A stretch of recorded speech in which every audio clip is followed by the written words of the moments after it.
ഇന്നൊരു 11 മണിയായപ്പം ചട്ടി ചേച്ചി വന്നിട്ടുണ്ടായിരുന്നു കേട്ടോ. ഉമ്മാക്ക് ചട്ടി എന്ന് പറഞ്ഞ ഒരു പ്രാന്താണ്. എത്ര ചട്ടി വാങ്ങിച്ചാലും ഉമ്മാക്ക് മതിയാവില്ല. അങ്ങനെ അവസാനം ആ ചട്ടികൾ മുഴുവൻ വാങ്ങി. പിന്നെ ചട്ടി അത്രയ്ക്ക് ഇഷ്ടമാണ് കേട്ടോ. എവിടെ കണ്ടാലും വാങ്ങും. പിന്നെ ചട്ടി തന്നെയായിരുന്നു ഇന്ന് ഫുള്ള് ഭക്ഷണം ഉണ്ടാക്കിയത്. അരി അടുപ്പത്തിട്ടു. അതിനുശേഷം ഞാൻ എന്ത് ചെയ്തു, ഉമ്മാക്ക് ഇങ്ങനെ എല്ലാം മത്തൻ കറിക്ക് വേണ്ടിയിട്ടുള്ള മത്തനൊക്കെ എല്ലാം കട്ട് ചെയ്ത് കൊടുക്കാറാണ് കേട്ടോ. ഇന്നലത്തെ കപ്പളങ്ങ ബാക്കിയുണ്ടായിരുന്നു, അതും ഉപ്പേരിക്ക് മുറിച്ചിട്ട് കൊടുത്തു. പിന്നെ അപ്പുറത്തുള്ള ചേച്ചി വന്നിട്ടുണ്ടായിരുന്നു ആര്യവേപ്പ് അവർക്ക് എന്തിനോ മരുന്നിന് വേണ്ടിയിട്ടാണ്. 2-3 ഇല മതി എന്ന് പറഞ്ഞു. ഞാനത് പറിച്ചു. നമ്മൾ ആര്യവേപ്പൊക്കെ മഴയൊക്കെ കൊണ്ട് ഫുള്ള് നാശമായിട്ടുണ്ട്. ഇനി അത് മണ്ണൊക്കെ കൂട്ടി വളമൊക്കെ ഇട്ട് കൊടുത്ത് നന്നാക്കി എടുക്കണം.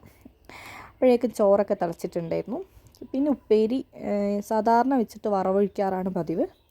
പിന്നെ ഉണക്ക് വരട്ടി, കൊടമ്പുളിയൊക്കെ ഇട്ട് വരട്ടി പച്ച വെളിച്ചെണ്ണ ഇട്ടിച്ച് വറ്റിച്ചങ്ങെടുത്തു. പിന്നെ ഭക്ഷണം കഴിക്കുന്നതിന് മുമ്പ്, ഭക്ഷണം ആയിക്കഴിഞ്ഞാൽ ഞാൻ എന്ത് ചെയ്യും, ഗ്യാസൊക്കെ തുടച്ച് വൃത്തിയാക്കിയതിന് ശേഷമാണ് ഭക്ഷണം കഴിക്കുക.